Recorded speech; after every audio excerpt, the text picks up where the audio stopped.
Okay, so we're going to be talking about fractional distillation.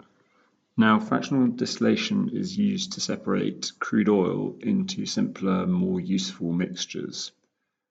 And this method can be used because different hydrocarbons which are found in crude oil have different boiling points. So, first of all, let's have a look at this idea of boiling points.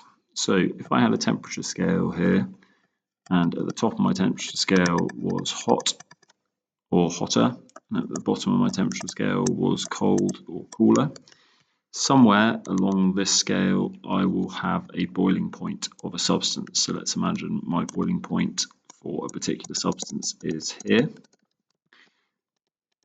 So if I am at a temperature that is higher than my boiling point, I'm going to be a gas. And if I'm at a temperature which is lower than my boiling point, I am going to be a liquid. A bit of an oversimplification, but we'll go with that for the sake of simplicity. Okay, so we can use this idea to good effect when trying to separate substances which have different boiling points. So if I take this and bring it onto the next page, then we will be able to see where we're at. Okay, so this is a fractional distillation diagram. Let's imagine I have three mixtures that I want to separate. Sorry, three substances that I want to separate. Substance X has a boiling point of 350 degrees. Substance Y has a boiling point of 250 degrees. And substance Z has a boiling point of 150 degrees. So these are our boiling points. Okay, so if I was to place all of these three substances into the bottom of my fractional column, and I was to heat this fractional column up from the bottom, then I'm going to get the column very, very hot at the bottom. So I'm going to say that it's 500 degrees at this bottom part of the column. So looking at the information that we have here at 500 degrees, all of these substances will turn into a gas, as 500 degrees is higher than 350, 250, and 150. So if it is higher than the boiling point, all of these substances will turn into a gas. Okay, so then what I'm going to do is I'm going to mark out some divisions here. So I'm going to say this first division is 400 degrees Celsius. I'm going to say that this division here is 300 degrees Celsius. And then as we're going up, it is getting slightly cooler. This division here is 200 degrees Celsius. And finally, the top division up here is 100 degrees Celsius. So this is here. This is the temperature here and here. This is the temperature here and here. And this is the temperature here. Okay, so let's see what happens. Let's go with gas or substance X for the time being.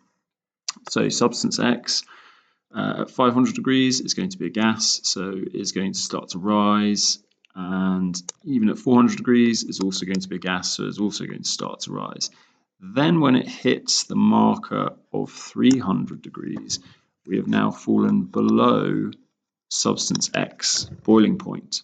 So therefore, if we've fallen below its boiling point, substance X is going to turn back into a liquid. And so as it turns into a liquid, it's going to condense and either collect in this tray here, which is going to empty out through this funnel, or will collect here and then get tipped into this tray and then collect out through this funnel. So if I put a beaker underneath this funnel, I'm going to be able to collect just substance X. Okay, let's look at what happens to some of the other substances then. So let's look at substance Y. So substance Y at 500 degrees is going to be a gas, at 400 degrees is going to be a gas, at 300 degrees, unlike substance X, it is still going to be a gas. Why?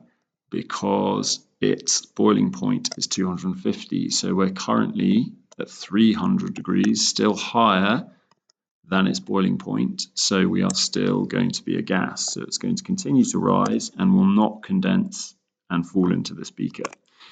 Then when we get to 200 degrees, we are now below substance Y's boiling point, so substance Y is then going to turn to a liquid and is going to drip down to this tray and come out of this funnel here, or drip down onto here like so. So we can collect substance Y at this point here. Then what's going to happen is we're going to plot the route of substance Z. You've probably already guessed, substance Z is going to rise up through all of these points until it gets to lower than its boiling point at 100 degrees, and 100 degrees being lower than 150, this is where substance Z is going to turn into a liquid and be collected at this part of the fractional column. And then finally, any other substances that still remain as gas can be collected at the top, like so. So what we've done with this fractional distillation is we have separated substances based on their boiling point, with the substances with a higher boiling point separated at the bottom, and substances with a lower boiling point separated at the top.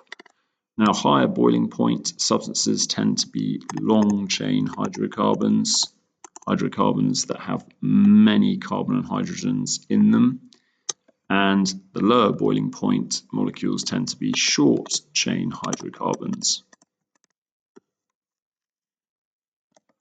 So what we can say is fractional distillation is used to separate crude oil, which is a mixture of both long and short and medium chain hydrocarbons, into the different fractions based on their boiling point, with the short chain molecules separating at the top as they have lower boiling points, and the longer chain molecules separating at the bottom as they have higher boiling points.